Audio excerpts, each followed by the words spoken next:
Medieval texts say a little about this story. However, even from the smallest details, you can assemble a picture where on the one hand there will be a family of intriguers, and on the other hand, the Turkish Sultan Mehmed II the Conqueror, who behaves like a predator lion. If a predator wants to be liked, he is affectionate, and if the predator is angry, then trouble for all those who turn out to be nearby. It is sometimes said about Sultan Mehmed that he was not as cruel as his contemporary and opponent, Dracula, but the story of Maria casts doubt on this thesis. Mehmed and Maria's first meeting in the summer of 1461. The Turkish Sultan Mehmed the Conqueror annexed another fragment of the former Byzantine Empire, Trebizond, to his empire. In mid-August, Mehmed, while in his camp under the walls of the capital Trebizond, received a delegation of the best people of the city. The delegation confirmed that the city and the whole of Trebizond were surrendering to the mercy of the conqueror. After that, David of the Great Komnenos family, the deposed ruler of Trebizond, arrived in the Turkish camp. David appeared with his family and entourage, and among the family members was a beautiful Italian woman, Maria Gattilusio, with her 7-year-old son Alexei, David's nephew. The Sultan spoke to David gently and kindly, and also expressed regret that David's wife was not among those who came, who fled to Georgia at the first news of the Turks' approach. At the end of the meeting, the Sultan presented David, his entire family and retinue with gifts as a sign of his favor. Maria, the mother of 7-year-old Alexei, also received a gift and probably decided that day that getting to know the Sultan was her chance to provide her son with a better future. Byzantine intrigues. Despite the fact that David's family came to the Turkish camp so amicably, almost in full force, it was not friendly.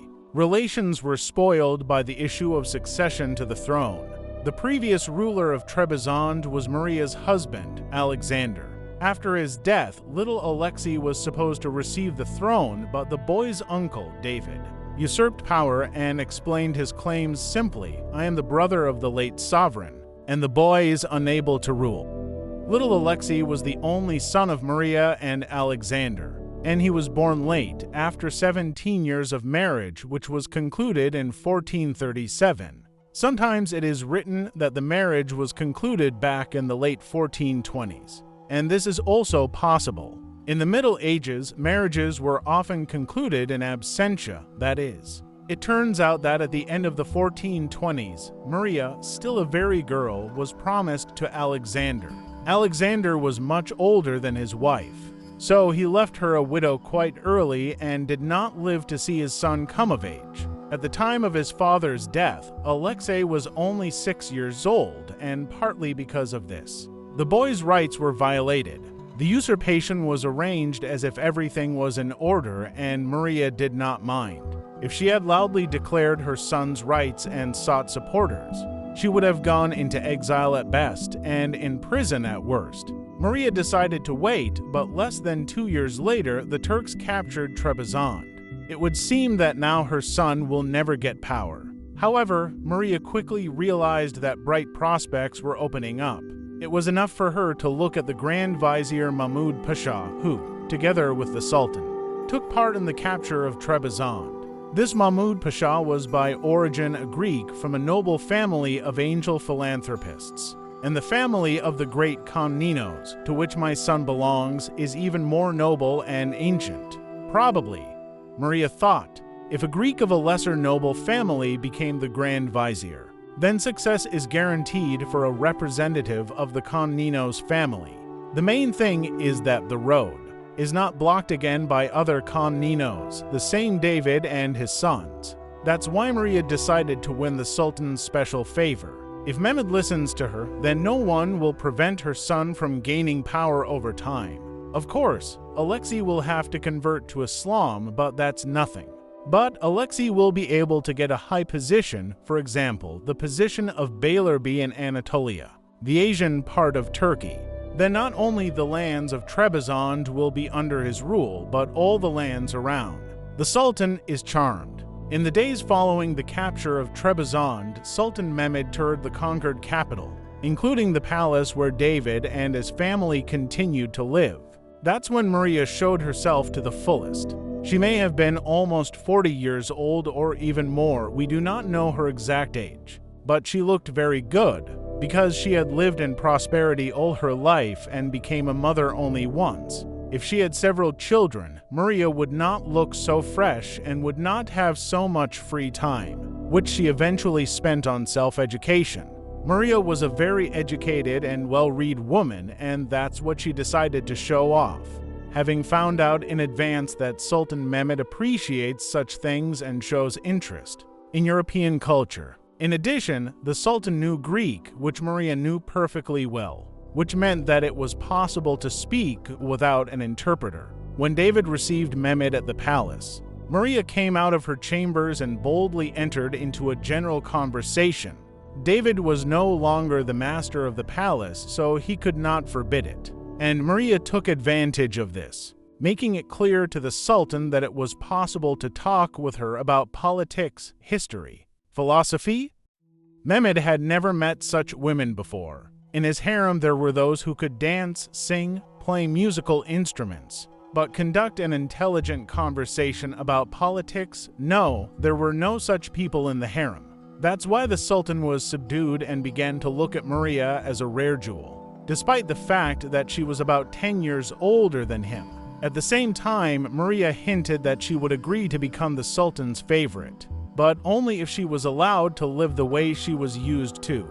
She was Italian, and she would not become Turkish. And, of course, her son should be with her. Maria's move to Turkey. In the autumn of the same year, David and his family, as well as Mary and her son, were sent on a special ship to Constantinople. There they were to meet the Sultan, who was traveling to Constantinople by land.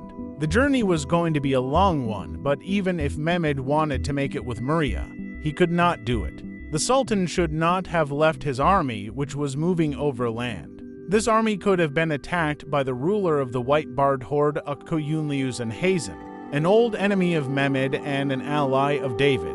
If the Turks found themselves without a leader at such a moment, the Grand Vizier does not count.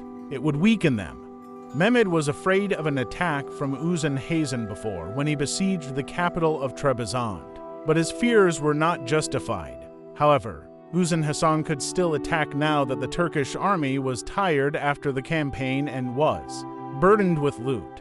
If the prisoners David and the others had been carried along with the loot, this would have been an extra reason for Uzun Hasan to attack, and that is why Mehmed sent the prisoners by sea. He was worried that he might lose his most valuable trophy, Maria. In Constantinople, the difference between David and Mary was immediately apparent. The Sultan decided that he would not take David to his capital, that is, to Edirne. The transfer of the Turkish capital to Constantinople had not yet taken place. It was decided to leave David and his 3 sons in Constantinople under reliable protection. Most likely, they were kept in a 7-tar castle, also known as the Gattilusio fortress. There Mehmed kept the state treasury and held particularly important prisoners. Sultan Mehmed began to show open distrust towards David, but in relation to Maria, on the contrary. Mehmed took her with him to Edirne so that she would be close by. True, he also took Anna, David's daughter, with him, but this is a completely different case. Anna did not arouse any interest in the Sultan, because shortly before that David himself had offered her to Mehmed, and in return he wanted a peace treaty, but Mehmed refused. Maria's life in Turkey. In Edirne, Maria got everything she wanted. She kept all her movable property, all the maids, and lived with her son almost the same as in Trebizond, but only on the maintenance of Mehmed. She did not obey the harem rules, but lived in a part of the palace fenced off especially for her and could even go out into the city to visit the temple or shop in shops. Of course, she was being looked after, but in secret. But Anna was sent to the harem, where she lived under almost the same strict protection as her father and brothers. In the 7-tar castle, the harem is also a kind of prison, where the days are spent according to the schedule under the supervision of black eunuchs. Sleep, food, walks, sauna, everything is regulated, and only wives and chosen concubines can violate this regulation. Anna was not one of them. Meanwhile, Maria restored contacts with her Italian relatives, and first of all with her brother, Niccolo Gattilusio. The Gattilusio family was a wealthy Genoese family that once owned several islands in the Aegean Sea, the largest of which were Lesbos and Thasos. By the end of the 1450s, due to the conquering policy of the Turks, the Gattilusio family had only Lesbos left. Maria's brother Niccolo ruled Lesbos and paid Mehmed a tribute of 4,000 gold annually. Maria, having become Mehmed's favorite, tried to help her family, favor at the most expensive price. It is possible that one of the poems, later published in the official collection of poetry by Sultan Mehmed, is dedicated to Mary. The poem tells about a certain coquette who is always looking for a reason to be angry with Mehmed. In this way, she makes you spend more money on her, and Mehmed understands everything. But he likes this game. In the story, Mehmed comes to visit a coquette and once again comes across a stern look. Then the Sultan goes into the garden, where the coquette soon comes. Mehmed says that since her arrival, there has been enough blooming beauty in the garden. But the coquette is still angry and goes for a walk around the city. Mehmed followed her. They also pass through the market, and Mehmed still manages to buy a favorable look at the most expensive price. The verse even says that Mehmed buys favor at the cost of his life. But this does not mean the death of an admirer, but that he must completely obey the coquette, fulfill all her whims. The situation is very similar to Mehmed's relationship with Maria, who lived with him on maintenance, and it was expensive. In addition, the coquette behaves contrary to Turkish customs, accepts male guests, and goes wherever she wants. To the street, to the market. In her behavior, only a small concession to custom is visible. The coquette walks around the city hiding her face with a veil, but she periodically removes this veil. A Muslim woman wouldn't do that, but a Christian woman, Maria, would. The Sultan is disappointed. Alas, Maria overestimated the power of her charm. She failed to tame the Turkish lion. Mehmed quickly got tired of playing the submissive performer of other people's whims. Already in September 1462, the Sultan showed Mary who really ruled over whom. Mehmed was not in a good mood over the past months, because in June of the same year he made a trip to Wallachia, a Romanian country, which did not end very well.